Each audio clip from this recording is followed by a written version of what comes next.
Hi everyone, welcome to can classes. तो आज की वीडियो में हम शुरू करने जा रहे हैं सॉल्यूशन चैप्टर का अपना नया topic, that is colligative properties. तो कोलिगेटिव प्रॉपर्टीज क्या होती है? किसी भी आइडियल सॉल्यूशन की, आइडियल, ये ध्यान रखना कि सॉल्यूशन है वो आइडियल होना चाहिए। तो किसी भी आइडियल सॉल्यूशन की वो प्रॉपर्टी जो सिर्फ अमाउंट ऑफ सोल्यूट पे डिपेंड करे, सोल्यूट की अमाउंट पे डिपेंड करे और सोल्यूट के नेचर पे डिपेंड ना करे, तो उन्हें कहते हैं कोलिगेटिव प्रॉपर्टीज। अगर डेफिनेशन लिखनी हो तो हम लिखेंगे the properties of ideal solutions, the properties of ideal solutions which depends only on the amount of solute, which depend only on the amount of solute dissolved in a particular amount of solvent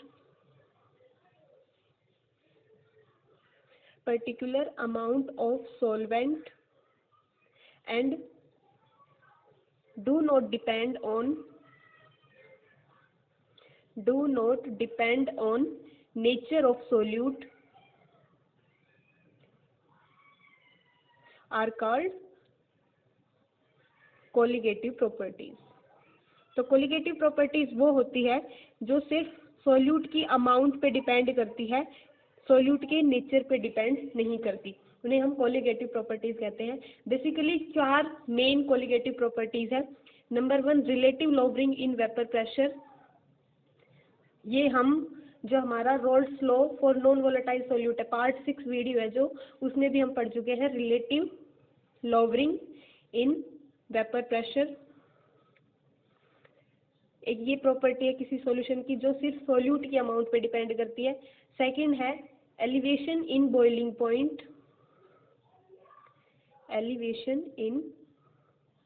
point, third है depression in freezing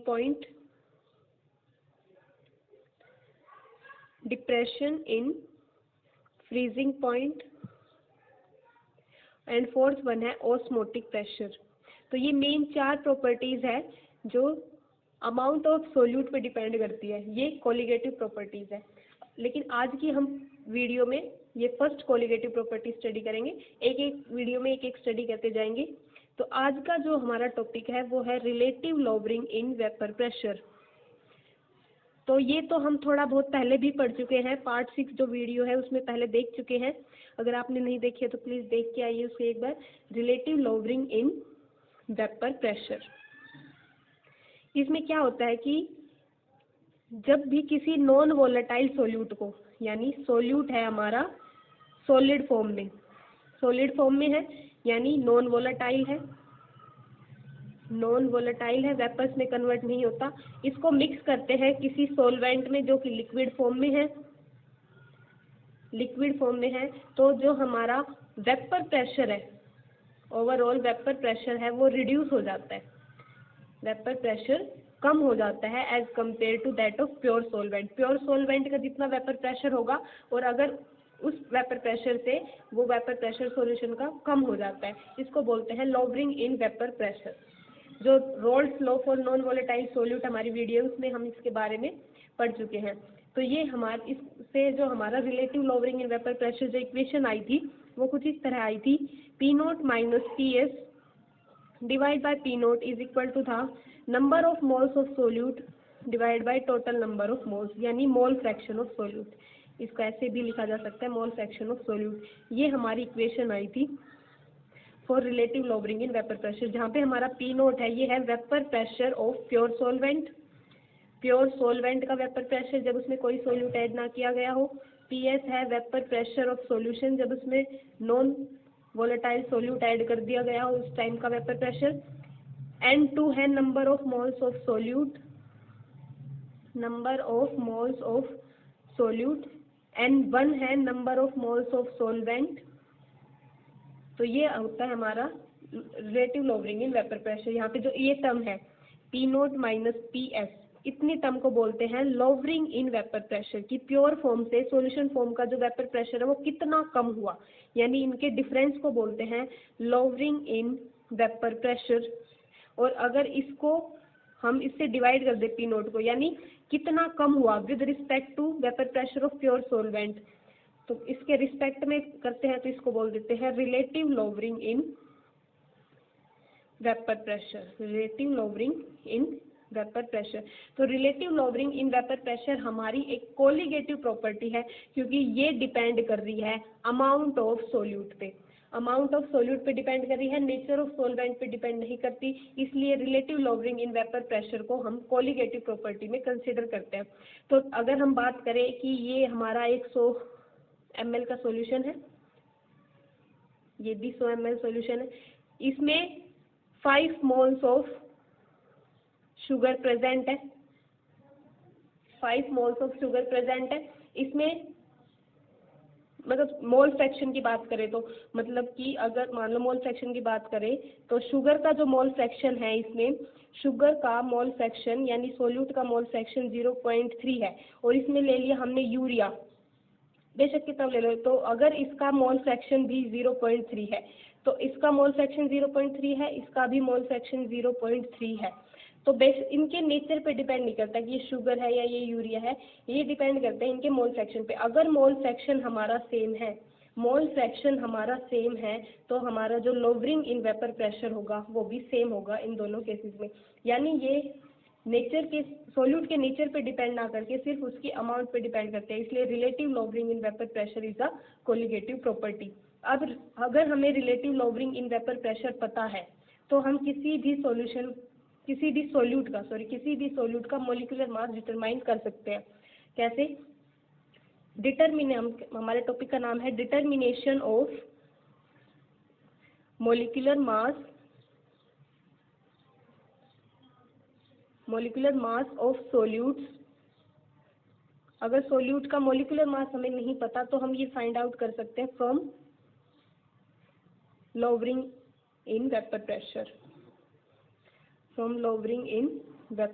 pressure, किस तरह हमारे पास ये equation है, P note minus P S divide P nought is equal to N2/N1 plus N2। तो अगर हम मान ले W2 ग्राम ऑफ सोल्यूट, ये है मास ऑफ सोल्यूट डिजोल्व, जिसका मॉलिक्यूलर फॉर्मूला है ऑफ मॉलिक्यूलर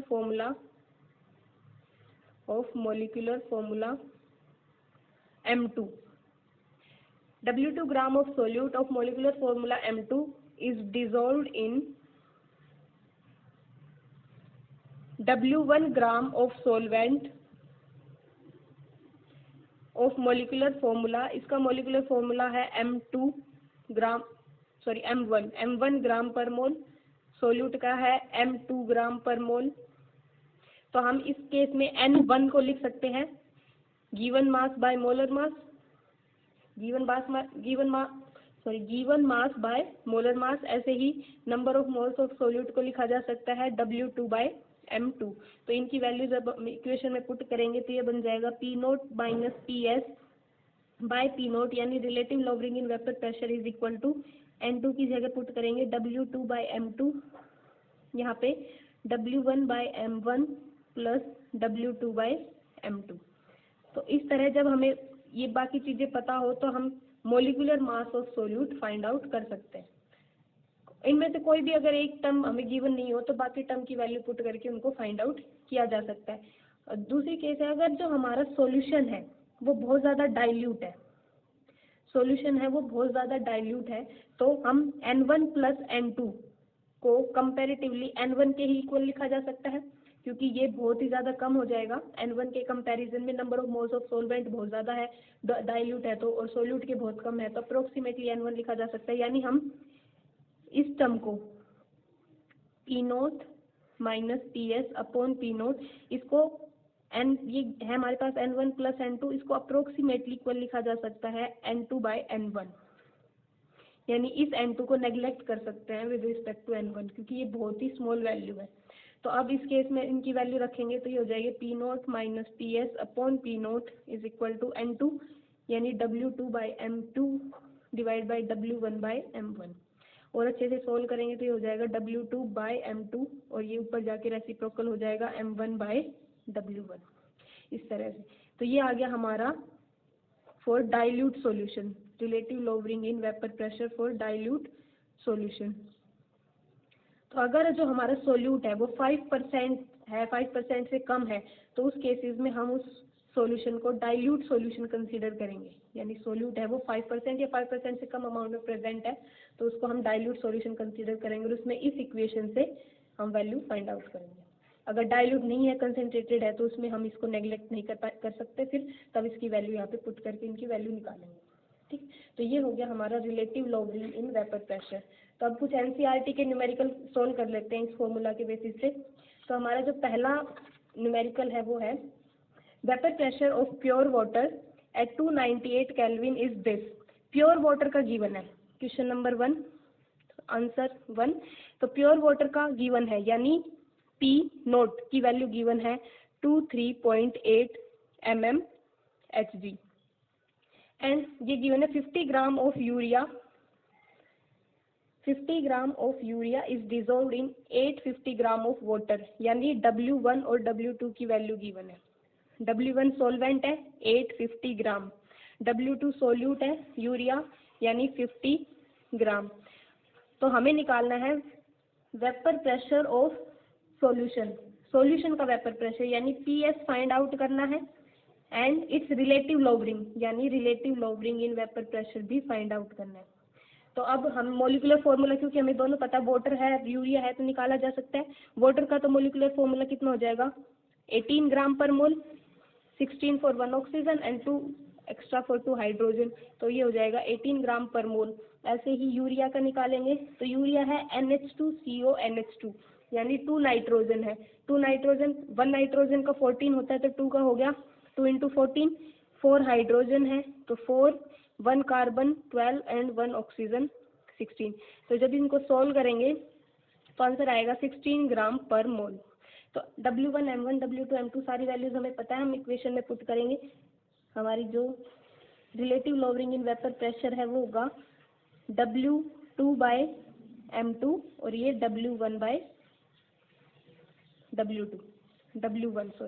M1/W1, ये हमारी इक्वेशन है। इसमें वैल्यूज पुट करेंगे तो ये हमारी इसकी वैल्यू निकल के आ जाएगी। ये आएगा हमारा पी नोट की भी वैल्यू पुट कर दे, पहले ये फाइंड कर लेते हैं, मोल फ्रैक्शन फाइंड कर लेते हैं इस साइड वाली चीज। तो W2 है 50 ग्राम, M2 है 60 ग्राम पर मोल, M1 है 18 ग्राम पर मोल एंड W1 है 850 ग्राम। ठीक है, 850 ग्राम। तो ये सारी वैसे ग्राम मोल से ग्राम पर मोल कैंसिल हो जाएगा, ग्राम से ग्राम, तो ये यूनिट लेस क्वांटिटी आएगी हमारी। जब हम इसको सोल्व करेंगे तो ये जाएगा 517, 17 5 85 और इसको 6 से 6 3 18, 6 1 6 0, तो अगर 3/170, 3/170 सोल्व करेंगे तो आएगा 0.0176। ये हमारी वैल्यू आ गई किसकी, पी नोट माइनस PS/पी नोट की। अब हमारे पास पी नोट की वैल्यू पता है, हम इसमें पुट करेंगे तो पी नोट है 23.8 माइनस PS निकालना है और ये हो गया पी नोट, इसकी इधर वैल्यू है 0.0176, इसको इधर ले जाएंगे, इसकी भी वैल्यू, हाँ पी नोट की वैल्यू 23.8 यहाँ पे पुट कर देंगे। तो 23.8 को इधर ले जाएंगे तो मल्टीप्लाई करेंगे तो 23.8 और इसकी मल्टीप्लाई आएगी 0.42, तो PS हो जाएगा 23.8 माइनस 0.42, तो यानी आंसर आएगा 23.38 mmHg। इसको राउंड ऑफ करके 23.4 mmHg भी लिखा जा सकता है। तो ये आ गया हमारा vapour pressure of solution 23.4 mmHg। और relative lowering in vapour pressure भी पूछा है, relative lowering in vapour pressure, तो ये भी आ जाएगा, ये हमारी ये वैल्यू यानी relative lowering in vapour pressure भी 0.0176, तो ये यूनिट लेस क्वांटिटी होगी। तो ये आ गया relative lowering in vapour pressure, ये आ गया relative lowering in vapour pressure, ये आ गया वेपर प्रेशर ऑफ सॉल्यूशन इस तरह से। अब सेकंड न्यूमेरिकल सोल्व करते हैं। सेकंड न्यूमेरिकल में क्या है, calculate the mass of a non volatile solute. Molar mass given है, सोल्यूट का मोलर मास गिवन है, यानी M2 की वैल्यू गिवन है 40 ग्राम पर मोल, और W2 फाइंड आउट करना है, mass of solute find out करना है, which should be dissolve in 114 gram of octane, यानी जो सोलवेंट है वो हमारा ऑक्टेन है M1। M2 की वैल्यू, W2 की वैल्यू गिवन है, W1 की कितना मास लिया गया है सोलवेंट का 114 ग्राम, और जो ऑक्टेन होता है वो होता है 6C8H18, ये हमारा ऑक्टेन होता है। तो इसका मोलर मास भी निकालेंगे तो ये हो जाएगा 8 × 12 + 18, 96 + 18, तो ये भी आ जाएगा 114 ग्राम पर मोल। तो हमारे पास M1, M2 और W1 इनकी वैल्यू पता है, और हमें W2 की वैल्यू फाइंड आउट करनी है, यानी ये निकालना है कि कितना मास ऑफ सोल्यूट उसमें डिजोल्व किया जाए कि इसका वेपर प्रेशर रिड्यूस हो जाए टू 80%, यानी वेपर प्रेशर रिड्यूस हो जाए, सॉल्यूशन का जो वेपर प्रेशर है ये रिड्यूस हो जाए अप टू 80% ऑफ, मतलब reduce to its vapour pressure to 80% हो जाए, यानी जो PS है वो हो जाए 80% ऑफ P0, यानी प्योर ऑक्टेन का जो वेपर प्रेशर था उसका 80% रिड्यूस हो जाए, यानी इतना हो जाए। तो ये हो गया हमारा PS, तो ये हो जाएगा PS की वैल्यू 80% ऑफ, 80% को 80/100 लिखा जा सकता है P0, ये कट के हो जाएगा 0.8 P0, यानी PS की वैल्यू आ गई 0.8 P0। अब इक्वेशन में पुट करेंगे, ये हो जाएगा P0 - PS upon P0 is equal to W2/M2 M1/W1। इसमें तो P0 का तो P0 ही रहने देंगे, PS की वैल्यू रख देंगे 0.8 P0, यानी जो PS है वो 80% हो गया P0 का, यहाँ पे P0, और ये हो जाएगा W2 निकालना है, M2 40 ग्राम पर मोल, M1 114, W1 भी 114 ग्राम पर मोल, ग्राम ये कैंसिल हो जाएगी सारी यूनिट और इसकी वैल्यू आएगी ग्राम में।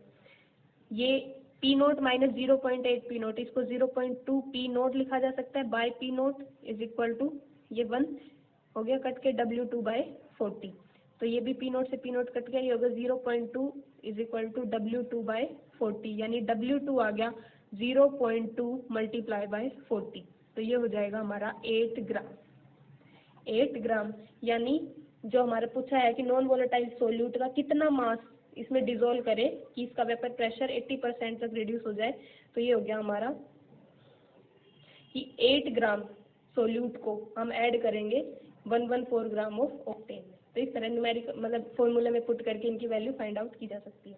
अब एक न्यूमेरिकल है आपके लिए जो आपने ट्राई करना है, और जो भी इसका आंसर होगा वो कमेंट बॉक्स में कमेंट करना है। Try yourself. क्वेश्चन है, क्वेश्चन है हमारा 1.0 gram of a non volatile solute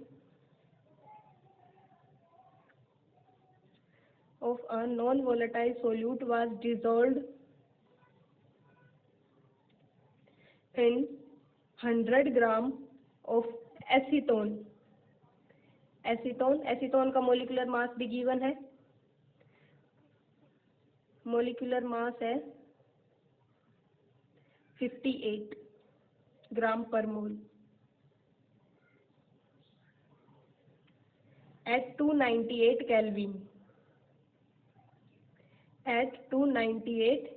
kelvin, फिर क्या है the vapour pressure of solution का जो वेपर प्रेशर है वो हो गया इज 192.5 mmHg, ये हो गया सॉल्यूशन का वेपर प्रेशर। और vapour pressure of pure acetone वो गिवन है, प्योर एसीटोन का वेपर प्रेशर है एट 298 केल्विन 195 mmHg, ये प्योर एसीटोन का गिवन है। कैलकुलेट करना है, calculate the molar mass of solute. Solute का मोलर मास कैलकुलेट करना है और जो भी आंसर आए वो कमेंट बॉक्स में इसका आंसर रिप्लाई करना है। तो ये तो आज का हो गया relative lowering in vapour pressure. Next video में हम देखेंगे हमारा एलिवेशन इन बॉइलिंग पॉइंट। तो चैनल को प्लीज़ सब्सक्राइब कर दीजिए। Thank you so much for watching.